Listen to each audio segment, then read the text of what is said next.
Good morning. Class 6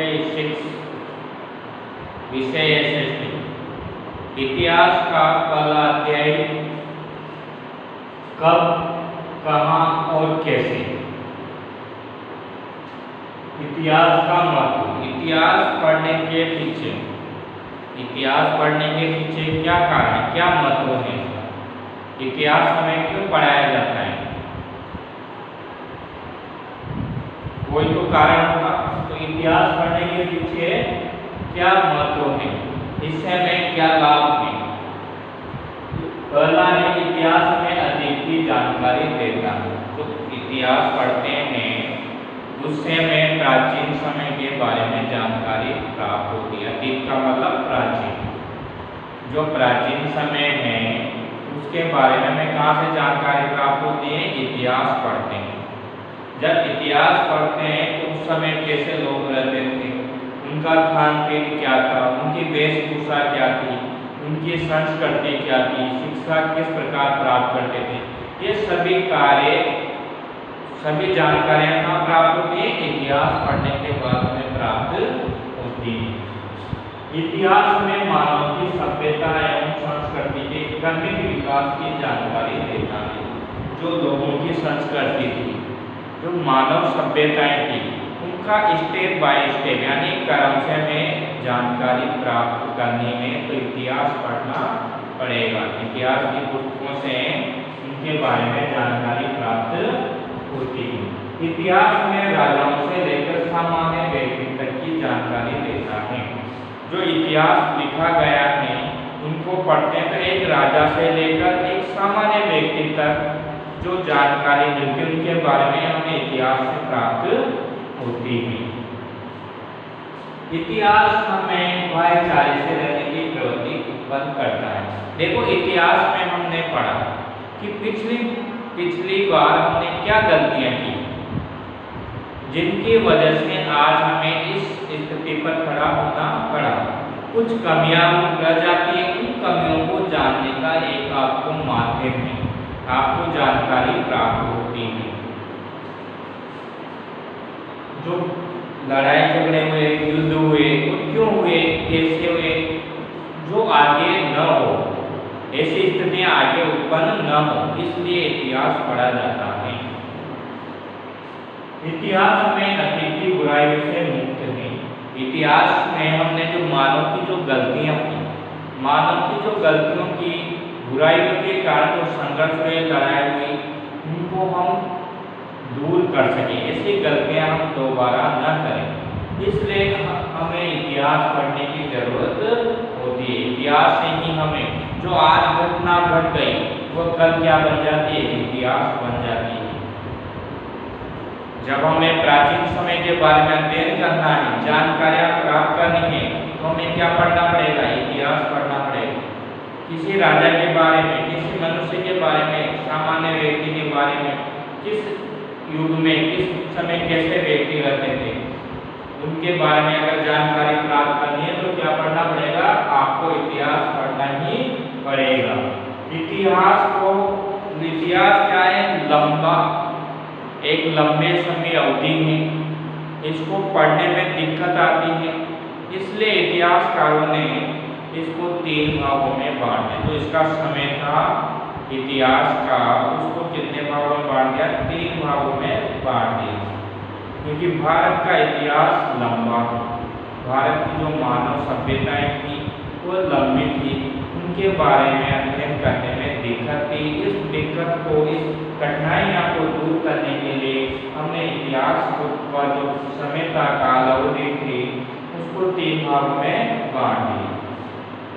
प्राचीन इतिहास, मध्य इतिहास और आधुनिक इतिहास, इन 3 भागों में बांट दिया। प्राचीन इतिहास है जो सिंधु सभ्यता, प्राचीन इतिहास कहाँ से प्रारंभ होता है, सिंधु सभ्यता में सबसे पहले नगर खोजा गया था हड़प्पा।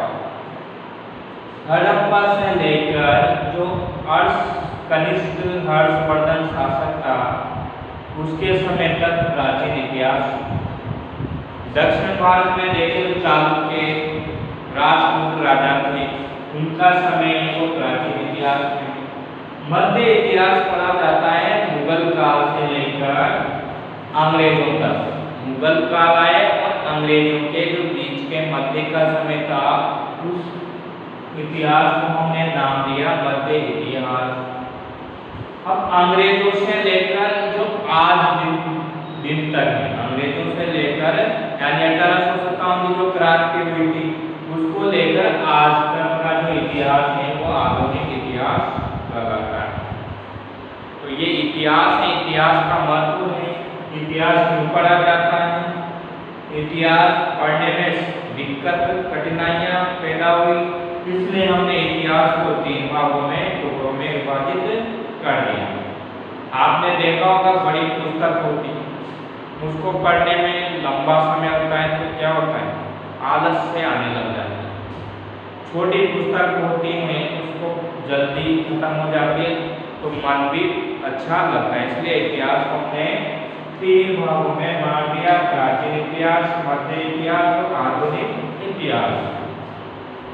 प्राचीन इतिहास को हमने सिंधु सभ्यता से लेकर हर्षवर्धन तक के समय को रखा है। हर्षवर्धन के बाद मुगल काल से लेकर ब्रिटिश यानी 1857 के पहले का जो समय है उसको मध्य इतिहास में, और 1857 की क्रांति से लेकर आज दिन तक का जो इतिहास है उसको हमने आधुनिक इतिहास में रखा है। अब काल अवधि यानी समय, जो आपका समय है, सन देखा होगा आपने, जब हम प्राचीन इतिहास पढ़ते हैं, सिंधु सभ्यता पढ़ते हैं, वैदिक सभ्यता पढ़ते हैं तो उसमें सन आपने उल्टे देखे होंगे, 99, 98, 97 ऐसे लिखा हुआ आपको मिलता है। फिर गुप्त काल से सन सीधा हो जाता है, फिर 1, 2, 3 से आपका क्रम प्रारंभ हो जाता है। ऐसा क्यों होता है? तो इतिहास मानव के अतीत की गाथा है। इतिहास में क्या है, मानव सभ्यताओं के बारे में जानकारियां प्राप्त होती हैं। मानव इतिहास के दीर्घ समय को नापने के लिए यानी जो लंबा इतिहास है उसको मापने के लिए इतिहासकारों ने ईसा के जन्म को केंद्र बिंदु माना। ईसा मसीह था जो ईसाइयों के देवता हैं, ईसा मसीह उसके जो जन्म का समय था उसको एक निश्चित माना। ईसा पूर्व यानी ईसा पूर्व किसको बोला जाता है? ईसा के जन्म से पहले के समय को हमने क्या नाम दिया? ईसा पूर्व। ईसा मसीह के पहले का जो समय था उसको क्या नाम दिया? ईसा पूर्व। और जो ईसा मसीह के जन्म के बाद का समय उसको क्या नाम दिया? ईसा पूर्व पश्चात। ईसा के जन्म के पहले को ईसा पूर्व और उसके जन्म के बाद के समय को ईसा पश्चात। पश्चात यानी बाद। इसकी मृत्यु के बाद के समय का सूचक है। कई सिरका भी शब्द की तिथि के लिए प्रयोग किया जाता है। सिरका शब्द का प्रयोग भी तिथि के लिए प्रयोग किया जाता है, जो वास्तविक तिथि की अपेक्षा संभावित प्रश्न सूचित करता है। अब आपने देखा होगा पेड़ का समय कैसे ज्ञात करते हैं? वृक्ष है, पेड़ है, उसका समय ज्ञात कैसे करेंगे? उसका पता कैसे लगाएंगे कि ये इतने समय के 10 वर्ष का पेड़ है, 20 वर्ष का है, 50 वर्ष का है, कैसे पता लगाते हैं? तो वृक्ष होता है उसकी क्या आती है? त्वचा आती है, छाल आती है। ऊपर तने पे क्या आती है? छाल आती है। छाल परत के नुमा होती है। एक परत हो गई, फिर दूसरे साल उस पर दूसरी परत चढ़ेगी, फिर तीसरे साल पर तीसरी परत चढ़ेगी, चौथे साल पर चौथी परत चढ़ेगी। तो जो छाल है उसकी जो त्वचा है वो चढ़ती जाती है एक के ऊपर। तो उनको गिनकर जो इनकी वो छाल है उनको गिनकर पता लगाया जाता है कि ये वृक्ष या साल पुराना है। 10 बार आप मान लो वृक्ष के क्या है 10 बार वो छाल चढ़ी हुई है तो आपको पता होगा कि 10 वर्ष पुराना ये वृक्ष है। देश का नाम, अब जो अपना देश है भारत, इसको समय समय पर अलग अलग नामों से जाना गया। समय समय पर इसके अलग अलग नाम निकल कर आए। कोई इसको हिंदुस्तान कहता है, कोई इंडिया कहता है, कोई भारत कहता है, कोई सप्त प्रदेश कहता है, कोई आर्य प्रदेश कहता है। तो ये अलग अलग नाम हैं। जो स्थितियों के अनुसार, परिस्थितियों के अनुसार अलग अलग नाम रखे गए। इंडिया तथा भारत जैसे नामों का प्रयोग हम देश के लिए करते हैं। इंडिया शब्द इंडस से निकला है। इंडिया शब्द क्या है? इंडस से निकला है। अब भारत के नाम, भारत के नाम, भारत के अलग अलग नाम है, अलग अलग नामों के से जाना जाता है। तो आप प्रचलित शब्द है भारत में, इंडिया में, तो आपने सुन रखा है। हिंदुस्तान में, हिंदुस्तान करते हैं, सप्त सिंधु प्रदेश करते हैं। तो बहुत सारे नाम है। इंडिया कहाँ से निकला? इंडस शब्द से निकला। इंडिया शब्द है जो किससे निकला? इंडस। इंडस शब्द से इंडिया बना। इंडस शब्द से क्या बना? इंडिया बना। संस्कृत में सिंधु कहा जाता है। संस्कृत में सिंधु है आपकी नदी में, सिंधु किसका शब्द है? संस्कृत। संस्कृत भाषा में सिंधु कहा जाता है। लगभग 2500 वर्ष पूर्व उत्तर पश्चिम की ओर से आने वाले ईरानियों और यूनानियों ने सिंधु को क्या कहा? इंडस कहा। सिंधु को संस्कृत में तो सिंधु कहा जाता था। जो ईरानी लोग थे, यूनानी लोग थे, उन्होंने क्या कहा? इंडोस। उन्होंने नदी को कहा इंडोस अथवा इंडोस। इन शब्दों के पूर्वज भूमि को इंडिया कहा जाता है। भारत नाम उत्तर पश्चिम में रहने वाले एक समूह ने दिया। इसके बाद है इतिहास के स्रोत। इतिहास जानने के क्या क्या स्रोत हैं, यानी इतिहास जानने कार्य में किन किन से प्राप्त होती है।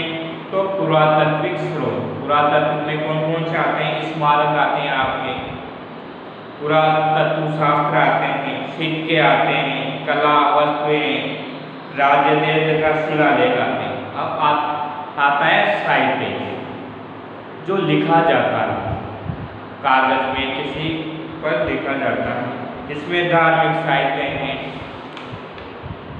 लौकिक साहित्य हैं। आपको इनका अध्ययन हम कल वाली कक्षा में करेंगे। जो इतिहास जानने के जो स्रोत हैं उनको हमने दो भागों में बांट दिया, पुरातात्विक और साहित्यिक स्रोत। तो उनका अध्ययन कल वाली कक्षा में करेंगे। आज हमने इतिहास का महत्व, इतिहास को कितने भागों में बांटा और भारत का नाम अलग अलग किस प्रकार रखा गया।